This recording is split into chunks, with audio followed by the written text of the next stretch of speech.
It's back to square one for the Turnbull government in its attempt to cut welfare spending to fund changes to childcare and the National Disability Insurance Scheme.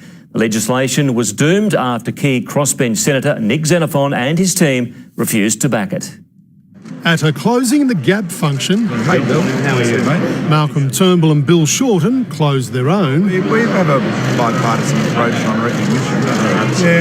But absolutely divided on the government's welfare cuts, the so-called omnibus bill, today driven off the road by Nick Xenophon. Too many low-income families would have copped it in the neck with these measures, and it was a case of robbing Peter to pay Paul. Vowing to block it in the Senate after Treasurer Scott Morrison tied the savings to the National Disability Insurance Scheme, warning anyone opposing the cuts would also be opposing funding for the NDIS. As a negotiating tactic, it was as subtle as a sledgehammer. Paralympian and NDIS advocate Kurt Fernley agrees. It's mischief, it's political just opportunism, and it's just wrong. Why is the Prime Minister holding the future of the National Disability Insurance Scheme hostage to his cuts to families, carers, pensioners and young people? There's a little thing that the Labor Party forgot, Mr Speaker. It's paying for it. The government plans to save $5.6 billion from the welfare cuts, $1.6 billion of it to fund its childcare package.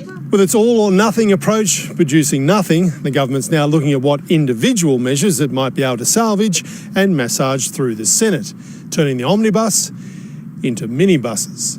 We're always willing to talk to the government in good faith. He's also indicated that there are some of the savings in the bill that he can support. As the Minister Thank you. heads back to the drawing board. Mark Riley, 7 News.